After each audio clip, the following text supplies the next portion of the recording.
Subscribe to our YouTube channel and press the bell icon to get the latest updates. Welcome to ThePrint. My name is Bismee Taskin and I cover crime and security here at ThePrint. With me today we have former IPS officer Amitabh Thakur, a 1993 batch UP Cadre Inspector General who was forced to retire by the Ministry of Home Affairs in March this year. Mr. Thakur has recently announced that he will be contesting the upcoming Uttar Pradesh elections scheduled to be held early next year and from the constituency from which the incumbent Chief Minister Yogi Adityanath will be fighting from. Welcome to ThePrint, sir. Namaste, ma'am. Namaste, sir. Sir, मेरा पहला सवाल आपके लिए है, what is your idea behind contesting this upcoming UP polls and बस उसी seat से क्यों जहां से योगी आदित्यनाथ जी लड़ेंगे? क्या इसके पीछे आपके ideological differences है योगी आदित्यनाथ के साथ या आपके ideological differences Bhajpa BJP as a party as a party governing the country उनसे है problem? To begin with, ma'am, I definitely have clear-cut ideological differences with Mr. Yogi Adityanath. I mean, there can be no two opinion about that. For the simple reasons that what he talks about, what he says, there are 3 or 4 different aspects to it. The first one is when he was a member of parliament, his act and behavior at that given point of time, that was clearly divisionary, incendiary, and his prime focus was to divide the society, to create hatred and to get votes, polarize the society and get votes. I have been witness to all this right from 1994 or 95 possibly. For the first time I saw Mr. Adityanath at that given point of time, he was not even a member of parliament, but even then I saw him first time during a train accident in Gorakhpur, where I was posted, and he was possibly a very new comer out there.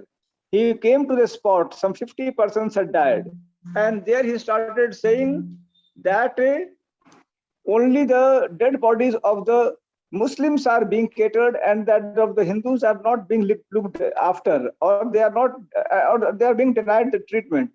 It was simply outrageous and atrocious, completely false also. So I remember the SP city out there in Gorakhpur, he had to force him, and in a way he was pushed out of the place and he was forced to be seated in an isolated place. So that hatred and venom he has been spreading also. That is the first aspect. Later on, he became the chief minister for the last 5 years. What he has been doing is the second aspect of whatever acts he has done. And that is that of his completely blatant dictatorial approach, completely blatant. And with a handful of picked officers, I will say, who are, I mean, if I can use the word blue-eyed boys of the chief minister, he has been, I mean, my impression is that he has been running a reign of terror. He has been registering cases against everyone. I am not sure, but possibly against print also, against this, against that, everyone, on tweets, on Facebook comments, on 14-year-old boy, if he just shows his angst against Mr. Adityanath, saying that I will kill Mr. Adityanath. I mean, it needs to be understood that a single man, a single boy cannot kill Mr. Adityanath, who moves with some 500 gunmen and security personnel. But even such boys are being arrested. NSA is being implemented against him. So the second aspect is absolutely dictatorial approach, divisionary approach. So these two things are there which make me stand against Mr. Adityanath in whatever way I can. So that is the first part of your question, ma'am. The second part of the question is vis-a-vis the BJP. BJP had milder faces. We had Atal Bihari Vajpayee in BJP. So I mean, there are people who say he was a mask, but even that mask was quite, I mean, as far as I can understand, he was not one who was, who was not hated for whatever he did. Not by the masses, I suppose. And even a large number of, should I say, the minorities and others, they also accepted him. So, I mean, there are leaders in every party, in BJP also, who have milder opinions about the society and are not exactly what we can call an exclusionist leaders. But at present, I will say whatever is happening in BJP and whatever is being seen right from UP to Delhi is something which everyone who feels that he's a right thinking man and whom they call what they call communal, a new term, secular, some dirty word they have invented, secular, something they say. So all of us are actually getting pained that they are trying to break the society that has been built over a very large number of years. Hundreds of years we have brought the society that trying to shred it into pieces and to build a completely majoritarian rule. Right, sir. So my second question to you is, sir, if you fight these elections, अगर आप हमारे दर्शकों को थोड़ा सा बताएंगे कि आपका प्लान क्या है, कि आप किस पार्टी से, कि आप इंडिपेंडेंटली लड़ेंगे अगले चुनाव को, आप किस तरीके से कैंपेनिंग करेंगे, आपके विचार क्या रहेंगे जब आप कंटेस्ट करेंगे और आप क्या बदलाव लाने की कोशिश करेंगे? देखिए मैम, जो पहली बात है, the first thing is that I mean I have announced my candidature. I mean this is not the way one announces candidature. There is a formal process. Elections are actually announced by the Election Commission of India, and then you go and nominate yourself. There is a process out there. But we have a right as citizen of this nation. We have a right to say that I will contest election. The second part, I mean, there is some kind of, here, since Mr. Adityanath has not declared where exactly he is going to fight, there is a possibility that he might fight from Gorakhpur, he might fight from Ayodhya, and he might not even fight. So I mean, in this last scenario, definitely I'm not going to contest election per se. At the moment, I think that way. But otherwise, I will definitely, I mean, he contests from Gorakhpur or Ayodhya, I am going to plan my election accordingly. I have started preparing to be present in both the places in whatever little way I can. I use the word little way because at the moment I am single. But again, I must say, and I must thank the people, support has already started coming to me. We recently launched a unit, we will call it Adhikar Sena. It is based on, I mean, it's some kind of rights movement it is. And I, in a way, I was one of the propounding persons who initiated it. Through Adhikar Sena, we will try to do it. And more importantly, already some established parties, like there's a peace party in Eastern UP, headed by Dr. Muhammad Ayub. He has given an unconditional support to me if I contest independently. Again, there is a party by Mr. O.P. Rajbhar, the Bhasapa, it's called Bharatiya Samaj Party. It has again invited me to join the party. I'm mulling over both these aspects and all other aspects. People have started giving their support. I mean, I know for sure that it is going to be a very, very tough election. The third part is that, I mean, there are larger parties like Samajwadi Party, etc. If they offer me outside support, if they say that, I mean, I will give you a ticket if you join us, I'm not against it. The only thing, I mean, other than being an IPS officer, which I was for a very long time, I have also been an activist for a very, very long time. And my wife, Dr. Amitabh Thakur, she's an advocate, and I can say that she's a respected social activist, human rights activist. She is. Our primary concern is regarding transparency and accountability in the society. And if those two aspects are not, we don't cross our paths, then I'm willing to join any of these parties which believe in secular ideas. Right, sir. So going back to past controversies, in 2015, you were suspended for a brief period of time. There were rape allegations leveled against you and your wife, and also you had also filed a complaint against Mulayam Singh Yadav. So why do you think you ended up in those controversies, and how has been your journey since then? As I can say, I mean, these things started. Though we had been in the field of activism, if activism can be called a field, we had been in the field of activism for a very long time. But my wife, Nutan Thakur, she filed a Lokayukt complaint in December 2014 against Mr. Gayatri Prajapati, the then mining minister. He was an extremely powerful minister, and he was said to be very close to the quarters that to the political outfit in power. And somehow it started, it became a personal kind of a thing, not from our side, but from the other side. It seems that it was hugely alleged that Mr. Prajapati was misusing his authority in a big way, and crores of rupees were being siphoned off through illegal mining. Those things happened. Then Mr. Mulayam Singh intervened, which I believed, and I still believe was an outcome of the complaint filed against Mr. Prajapati. And then the FIR was registered. The FIR was again a very classic one. It was said that I raped a lady whom I have never seen. I had not seen till that day, had not even known. I had raped that lady in my house with the assistance of my wife, something which, even if a common man can understand, I don't know, wife will permit her husband to rape a lady, and the lady in his own house. So it was so atrocious. But the FIR was registered, and it went on for 2.5 years, as long as Mr. Mulayam Singh's party remained in power, and only after that it got finalized. Right, sir. So, coming to policing and crimes, अगर हम तुलना करें Samajwadi party की जब governance थी उत्तर प्रदेश में, उसके बाद योगी आदित्यनाथ की गवर्नेंस अब अभी चल रही है फिलहाल यूपी में, सर किस तरीके की डिफरेंस आई है in terms of crimes, in terms of arrest, encounters, crimes against women, hate crimes, UAPA के अंदर जो अरेस्ट हो रखे, एंटी कन्वर्जन लॉज के अंदर जो अरेस्ट हुए, क्या आपको लगता है कि पुलिसिंग और क्राइम्स में something there has been some sort of betterment in the under the Yogi rule, or was it better under Samajwadi Party, or agar deteriorate हुआ है? My opinion is that the answer is rather complex, in the sense that yes, it's true that the workers of Samajwadi Party in very large numbers, at least till the last regime of Mr. Akhilesh Yadav, the number of hooligans was definitely more, and Samajwadi Party didn't need outsiders to create problem for them. They had a large number of insiders in the party itself who were more willing to create disturbances all through, and they disturbed law and order quite often.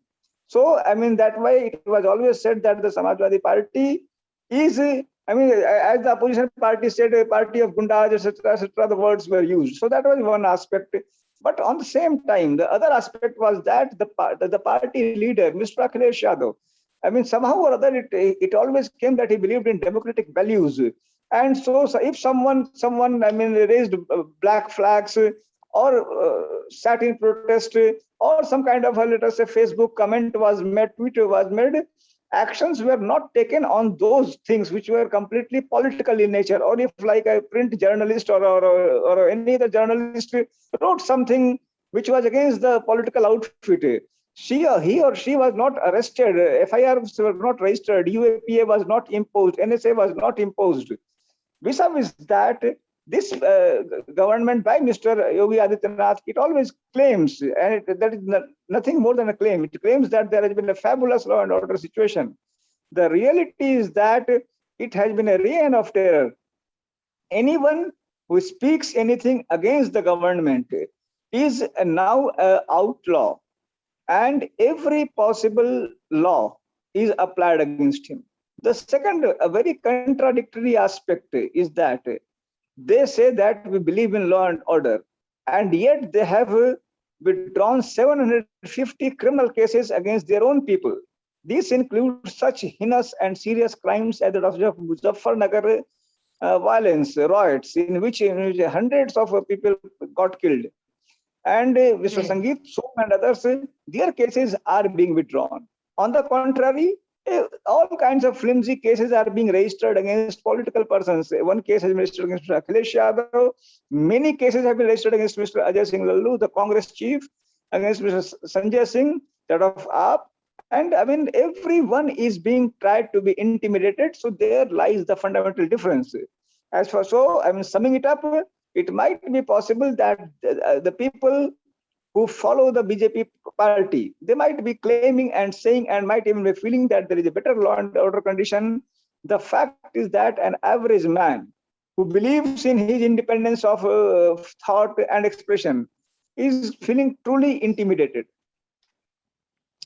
So also, do you think, we going back to our first question, if in case Yogi Adityanath does not fight the UP elections, will you still be contesting from that particular seat there? At the moment, the answer is no, but no one knows, such things. If it doesn't fight, and if I feel that I have already gained some kind of momentum, then I might fight. At the moment, I think I will not be in a position to answer this question, ma'am. Right, sir.